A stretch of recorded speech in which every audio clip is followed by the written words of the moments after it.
ওং অজ্ঞান তিমিরন্ধস্য জ্ঞানাঞ্জন শলাকয়া চক্ষু উন্মীলিতং যেন তস্मै শ্রী গুরবে নমঃ। বাঞ্ছাকল্পতরুভ্যশ্চ কৃপা সিন্ধুভ্যেব চ পতিতানাং পাবনেভ্যো বৈষ্ণবেভ্যো নমো নমঃ।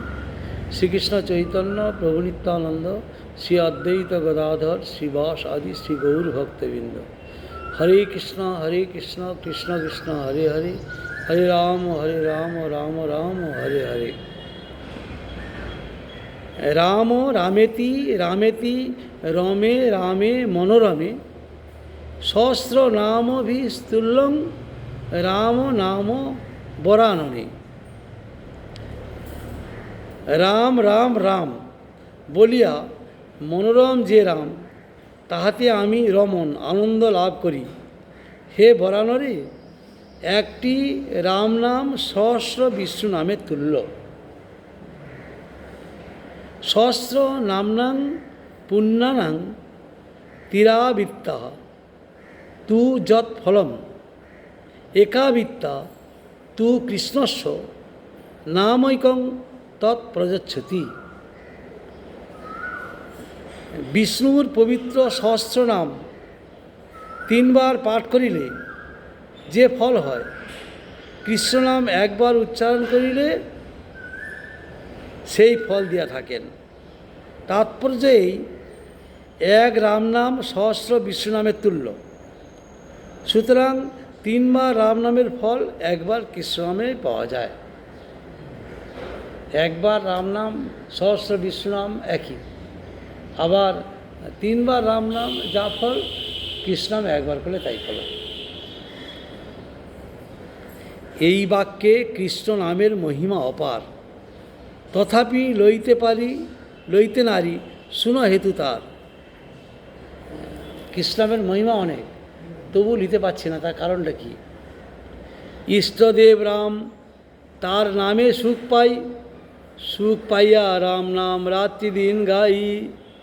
সেই বিপ্র বলছেন যে যার যেটা ইষ্টের রুচি, যে যেটাই ভজন করে, যেমন মুরারিগুপ্ত, তাকে মহাপ্রভু বললেন তুমি কৃষ্ণাম করো, কিন্তু সেই যে রাম যে তার হৃদয়ের মধ্যে অবস্থান করছেন, সেটাকে ত্যাগ করতে পারে না। নিষ্ঠা হইতে উপজয় প্রেমের তরঙ্গ। তো ভগবান তাকে আবার সেই রাম রূপে দর্শন দিলেন। সেখানে বিপ্র বলছেন আমি রাম নামে খুব আনন্দ পাই। তোমার দর্শনে যাবে কৃষ্ণ নাম আইল, তাহার মহিমা তবে হৃদয়ে লাগিল। তোমার সঙ্গ পেয়েছি, তোমার দর্শন পেয়েছি, কৃষ্ণ নাম আসছে আমার মনের মধ্যে, হৃদয়ে স্থান পেল।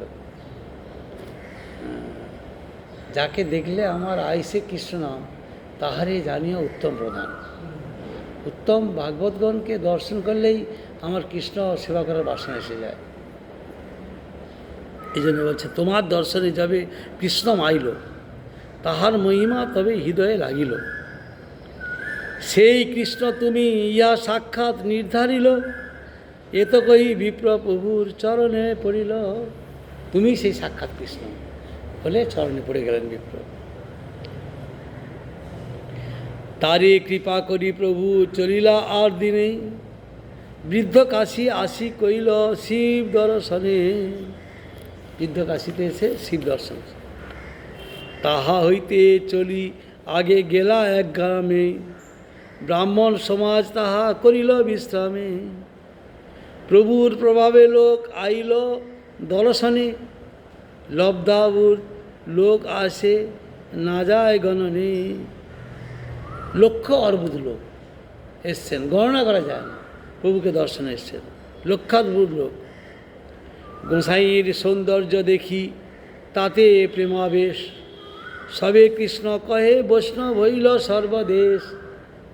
এইবারে প্রেমে বৈষ্ণব হয়ে গেছে, তাকে যে দেখছে সেও বৈষ্ণব হচ্ছে, এই করে সর্বদেশ বৈষ্ণব হয়ে গেছে। তার্কিক মীমাংসক যত মায়াবাদীগণ, সাংখ্য পাতঞ্জল স্মৃতি পুরাণ আগম। নিজ নিজ শাস্ত্রোদ্গ্রামে সবাই প্রচণ্ড সর্বমত দোষী প্রভু করে খণ্ড খণ্ড। বিভিন্ন মত, যে যার নিজেকে বড় করে দিলেন। মহাপ্রভু সমস্ত মতকে খণ্ডন করে দিলেন। সর্বত্র স্থাপয়ে প্রভু বৈষ্ণব সিদ্ধান্তে। প্রভুর সিদ্ধান্ত কেহ না পারে খণ্ডিতে। বৈষ্ণবের যে সিদ্ধান্ত, সেই সিদ্ধান্ত মহাপ্রভু স্থাপন করেছেন, খণ্ডন কেউ করতে পারছে না। হারি হারি প্রভু মতে করেন প্রবেশ, এই মতে বৈষ্ণব করিল দক্ষিণ দেশ। মহাপ্রভুর কাছে বহু একটা ক্ষমতা আছে, কারণ ভগবান কে হন? যার ছটা ঐশ্বর্য পরিপূর্ণ। সমগ্র ঐশ্বর্য, সমগ্র বীর্য, সমগ্র যশ, সমগ্র শ্রী, সমগ্র জ্ঞান, সমগ্র বৈরাগ্য যার মধ্যে আছে তিনি প্রভু। যার জন্যে ভগবান মহাপ্রভুর কাছে তো পারলেন না, সব হেরে যাচ্ছে। হেরে গেলে মহাপ্রভুর চরণে সব শরণাগত হচ্ছেন। দক্ষিণ দেশ সব বৈষ্ণব হয়ে গেল। পাষণ্ডী আইল যত পাণ্ডিত্য শুনিয়া, গর্ব করি আইল সঙ্গে শিষ্যগণ লইয়া। অনেক শিষ্যগণ নিয়ে পাষণ্ড সব এসছেন তর্কযুদ্ধ করবেন। বৌদ্ধাচার্য মহা পণ্ডিত নিজ নবমতে, প্রভুর আগেতে উদ্গ্রহ করি লাগিলা বলিতে। বৌদ্ধাচার্য, বৌদ্ধের আচার্য তার শিষ্যগণকে নিয়ে এসেছেন, মহাপ্রভুর আগে তার বক্তব্য বলছেন। যদ্যপি অসম্ভাষ্য বৌদ্ধ অযুক্ত দেখিতে, তথাপি বলিলা প্রভু গর্ব খণ্ডাইতে। বেদ না মানিয়া বৌদ্ধ হইল নাস্তিক, নাস্তিক ধর্ম। এই জন্যে তার সঙ্গ নিতে চায় না। কিন্তু মহাপ্রভু দেখলেন যে এদেরকে না উপদেশ দিলে এদের পথ পরিবর্তন হবে না, তাই জন্য তাদের গর্ব খণ্ডন করার জন্য মহাপ্রভু বলছেন। তর্ক প্রধান বৌদ্ধ শাস্ত্র নবমতে, তর্কেই খণ্ডিল প্রভু না পারে স্থাপিতে। যে যেমন তাকে সেরকমভাবে তর্কের মাধ্যমে মহাপ্রভু খণ্ডন করে স্থাপন করছেন।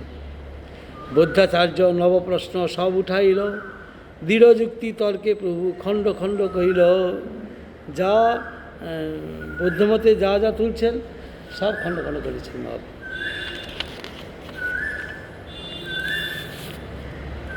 দার্শনিক পণ্ডিত সবাই পাইল পরাজয়, লোকে হাস্য করে বৌদ্ধ পাইল লজ্জা ভয়।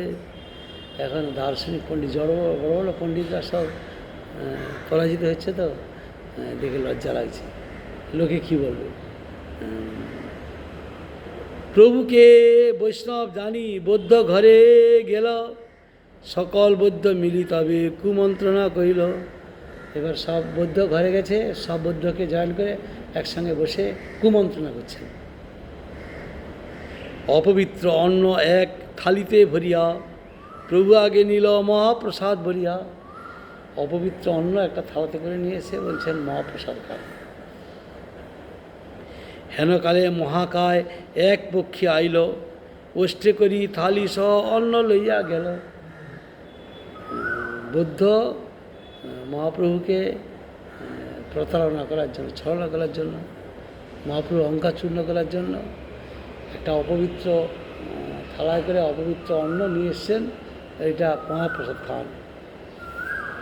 আর সেটা তো মহাপ্রভু তো জানবেন না, মহাপ্রভু সব জানেন, তাদের শিক্ষা দেওয়ার জন্য কিছু করতে পারেন, কিন্তু একটা পাখি এসে ঠোঁটে করে সেটা নিয়ে চলে গেল থালাটাকে। মহাপ্রভুর ইচ্ছা। হ্যাঁ, সেটা ইচ্ছা।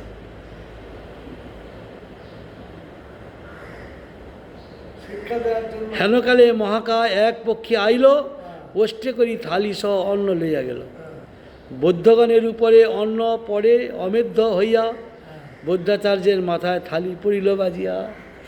থালাটা সেই যে অন্নগুলো সব তার শিষ্য, যে বৌদ্ধের শিষ্যগণ আছে তাদের মাথায় পড়ছে, আর বৌদ্ধ আচার্য যে তার মাথায় থালাটা পড়ে গেছে।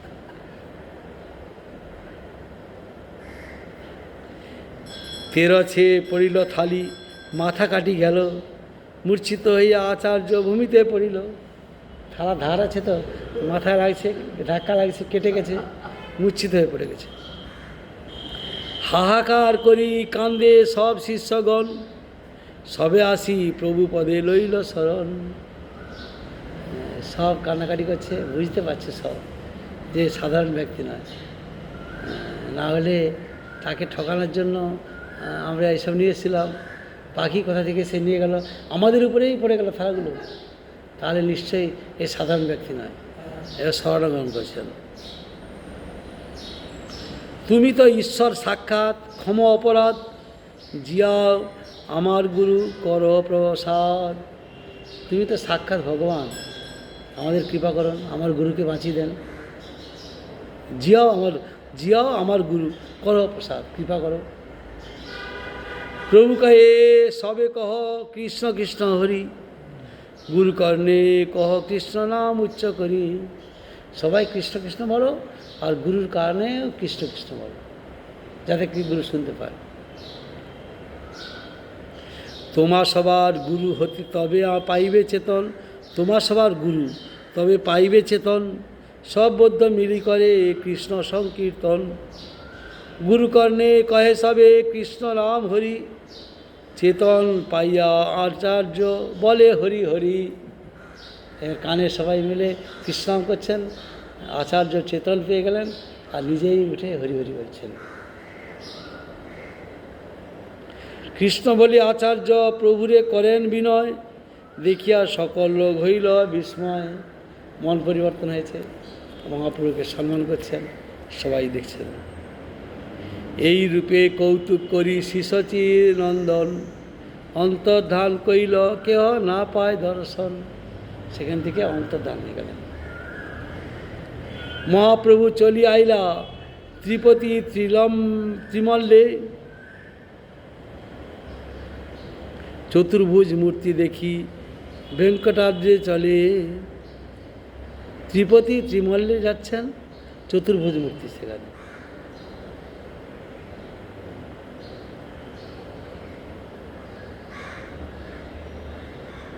ত্রিপতি আসিয়া কইল শ্রীরাম দর্শন, রঘুনাথ আগে কইল প্রণাম স্তবন। রঘুনাথকে দর্শন করছেন, প্রণাম করলেন, স্তব করলেন। সপ্রভাবে লোক সবার করাইয়া বিস্ময়, পানা নৃসিংহ আইলা প্রভু দয়াময়।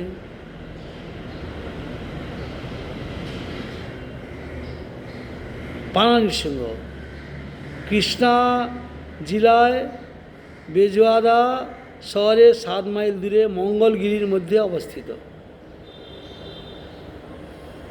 600 সোপান অতিক্রম করিবার পর প্রসিদ্ধ মন্দির। 600টা সিঁড়ি আছে।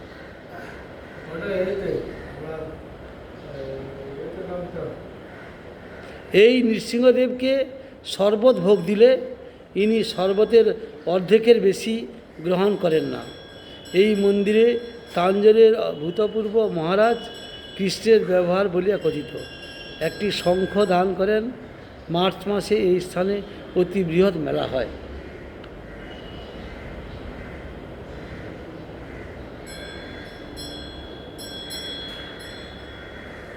তাহলে নৃসিংহের প্রণতি স্তুতি প্রেমাবেশে কইল, প্রভুর প্রভাবে লোক চমৎকার হইল। শিবকাঞ্চি আসিয়া কইল শিব দর্শন, প্রভাবে বৈষ্ণব কইল সব শিবগণ। বিষ্ণুকাঞ্চি আসি দেখিল লক্ষ্মী নারায়ণ, প্রণাম করিয়া কইল বহুত স্তবন। এগুলো সব পাশাপাশি আছে, শিবকাঞ্চি বিষ্ণুকাঞ্চি। প্রেমাবেশে নিত্য গীত বহুত করিল, দিন দুই রহি লোকে কৃষ্ণ ভক্ত কইল। সেখানে অনেক প্রেমাবেশে নৃত্যগীত করলেন মহাপ্রভু, 2 দিন থাকলেন, থেকে অনেক কৃষ্ণ ভক্ত করলেন। ত্রিমলয় দেখি গেলা ত্রিকাল হস্তি স্থানে, মহাদেব দেখি তারে করিল প্রণামে। ত্রিকাল হস্তি তিরুপতি হইতে 22 মাইল উত্তর পূর্ব দিকে সুবর্ণমুখী নদীর দক্ষিণ তটে অবস্থিত। শ্রীকালহস্তি বা প্রচলিত ভাষায় কালহস্তি নামে কথিত। বায়ুলিঙ্গ শিবের মন্দিরের জন্য বিখ্যাত।